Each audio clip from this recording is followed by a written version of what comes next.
Are you preparing for the PMP exam and wondering what it takes to pass? Well, you're in the right place to find your answer.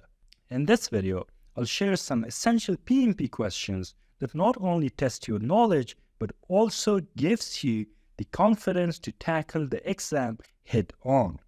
These are the kind of questions that will challenge your understanding of project management and help you master the key concepts. So grab a notebook and let's dive into it. So as you can see in here, question number 1 asks that during the planning phase, a stakeholder requests a change that could impact the project's scope and timeline. What is the best course of action? And the possible answers are A. Implement the change to keep the stakeholder satisfied. B. Log the change request and evaluate its impact on the project objectives. C. Deny the change request as it impacts the scope. And D. Escalate the request to the sponsor immediately. So you can pause your screen and think to yourself which one might be the correct answer. So for this question, your knowledge of change management will be tested and challenged. The first step that you as a project manager should take when a change is proposed to record it in the change log and then evaluate its impact on the project scope, timeline, and cost and quality. Once that is done, then you can communicate this with the project sponsor or the change requester that these will be the changes to all of those constraints. So if they're willing to accept those changes, only then you can implement the change. So based on this scenario, answer B best fits with the scenario here, which is log the change request and evaluate its impact on the project objectives. So we will pick B as an answer for this. For the other answers, as you can see, A is implement the change to keep the stakeholders satisfied. That makes no sense. And also denying the change on the spot doesn't make any type of sense as well. And escalating the request to the project sponsor is also not a good option because if you go to the project sponsor and tell them that someone on the project management team or one of the project stakeholders has requested a change, they might ask you about so what and why and what are the key changes or key things it's going to challenge in the project. For those questions, you need to have specific answers. That's why you need to evaluate the change before taking it anywhere in the project management team or anywhere in the communication channel of your project. So for this one, we'll go with B. For question number 2, if the total float of an activity is 0, what does this mean for the project? So again, you might pause the video and go through the answers in here and see which answer best fits as a response to this question. So in here, it said that the total float for an activity is 0, which means that the late start minus the early start of the project is 0, which means that you cannot delay an activity by even a minute. This means that if the activity is delayed, the whole project will be delayed. And those are the type of activities which are located on the critical path of a project. So again, for this one, the best possible answer will be B. The activity is on the critical path and cannot be delayed. So if you go to another responses, for example, answer A says that the activity has no impact on the schedule. Well, if the float is 0 and the late start and early start or late finish and early finish of the project must be the same, this means that it has a huge impact on the project. It will delay the project if the early start of the activity is delayed. So it means that it will delay the start of the next activity and eventually the completion date of the project. And answer C in here, the activity can be delayed without impacting the project. Remember this, if the float of an activity is 0, it cannot be delayed even by 1 minute. Each minute of delay will result in a minute delay in the project's completion date. The activity is a discretionary dependency, which is not sort of a good response to this answer because, discretionary dependencies are those which are made based on the previous knowledge, based on subject matter experts' perspective of specific relationships between activities. So let's go to the next question. Okay, and this question, it asks that which of the following is an example of risk mitigation strategy? Well, again, you may pause as I explain what's going on with this question. So in the risk mitigation, we have two types of risks. Well, basically, risk is an uncertain event in the future, which can positively or negatively impact the project. The positive ones we call the opportunities, while the negative ones we call the risks or threats.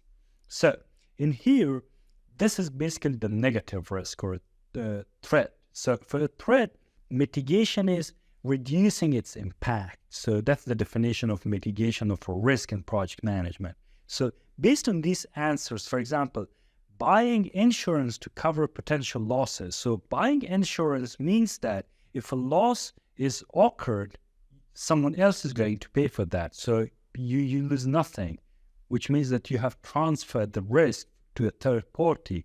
So answer B is outsourcing a risky component to an experienced vendor. So basically, someone else is more experienced in this and can do it better, but still there might be like the consequences to that specific risk. So this is more like mitigation. But before deciding on the right answer, let's see C, which says that ignoring the risk and focusing on opportunities. This is like just like accepting the risk. And if it happens, it happens. You got to deal with that.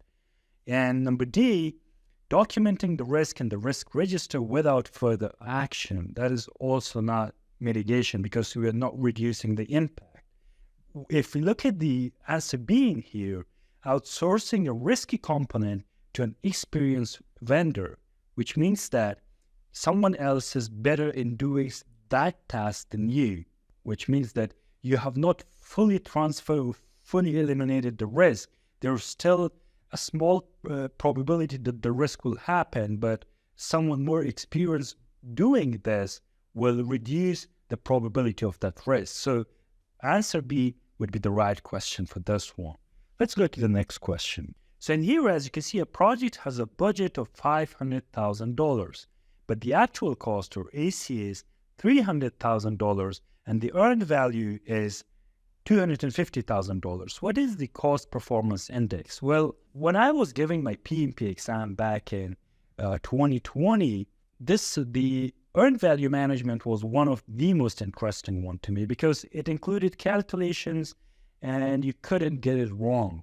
So that's what I love about these questions for which you do calculations and then you have an answer to that. But make sure to understand the formulas, how do they work, and then you will most probably and highly likely get the right answers and the points for that specific question. So as you know, we have two types of performance indexes. So number one is SPI, Scheduled Performance Index, and number two is the Cost Performance Index. So for the Cost Performance Index, what we do is we divide the earned value by the actual cost. So if the earned value is more than the actual cost, the CPI will be greater than 1, which will mean that we're working more efficiently in terms of cost. But if it's lower than 1, it will mean that the efficiency in terms of cost is lower than expected, lower than planned. So in cases where the CPI is lower than 1, it means that the project's over budget. In this specific scenario, what we will do is we'll divide the 250,000 by 300,000. So that will be smaller than 1 and will be the answer A, 0.83. This project is an over budget project.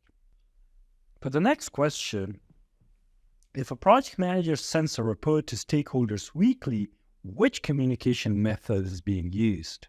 So again, you have the push communication, pull communication, and interactive communication. So for the push communication, someone should be there and send the information out to all the stakeholders and people engaged and involved.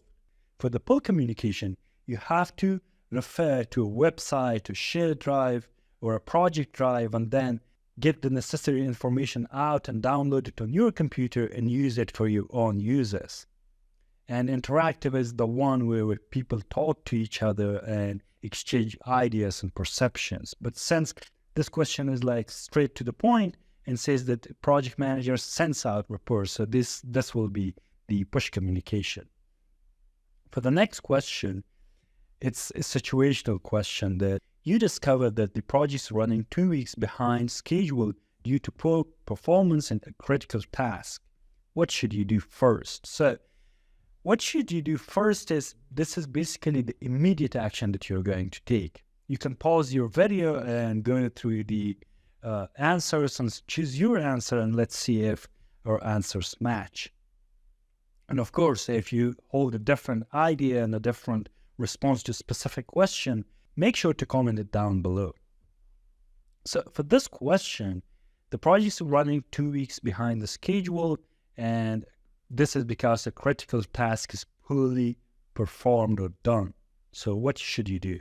Number one is notify the sponsor of the delay. So you go to the sponsor and tell them that the project is delayed by 2 weeks because a specific task was delayed. So if the sponsor comes with another follow-up question and asks you that, why was that task delayed, and you have done no further research, it will make a bad picture of you and the project team to the project sponsor. So it's always a good idea to do your homework and then report it to the necessary people. So A wouldn't be an option. So number two is use schedule compression techniques to recover lost time. Well, this is a solution, of course, but this is not the thing that you're immediately going to do because you don't know what is wrong with that. You might use like schedule compression techniques, for example, adding more resources, but still they might not work because you don't know the root cause of the problem happening, which results in delaying the activity of the project. That wouldn't be a good answer as well. Let's go to C, which says that update the project schedule and inform stakeholders. Again, with no information, no research, not knowing why is this delayed, updating the schedule makes no sense. We'll go to answer D, which says that conduct a root cause analysis to identify the problem. The project is delayed because of a critical task, then you need to know the root causes of why the performance for that specific task was low. Only then you can decide on the next action and next steps. So we will pick D for this. For the next question, two team members are in a conflict over task responsibilities. What is the best conflict resolution technique for the project manager? Well, the best one is also the win-win situation. So, well, first thing is that you force your own idea or your own belief on someone else while not understanding the realities of what is happening. You have a power of project manager. You can tell them what to do while they're not settled in their mind to do that specific task. Well, this should be your last option when solving the conflicts between the team. Avoiding means that you leave the conflict as it is and expect and hope that it will be resolved in the future, which is also not like a good managing technique, but in some cases you have to pick this one as your choice. And C is compromising. So compromising means that one person should, lose something, another should lose halfway, and then they should agree on something in the middle between. But if we come to D, because they ask for the best conflict resolution technique, was collaboration. When people collaborate, things work in a win-win situation. So the win-win is always the best one. For this specific problem, or for this specific question, we'll go obviously with D.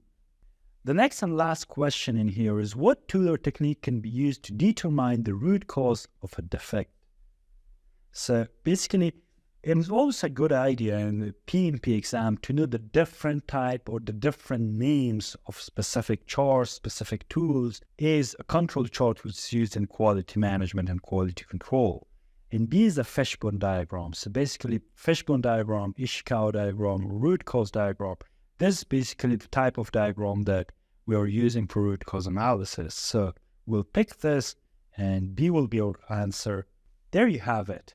This brings us to the end of our video. If you found the content of this video helpful, consider subscribing to this YouTube channel, following us on Instagram or LinkedIn for more project management insights. Thank you for watching and see you in the next video.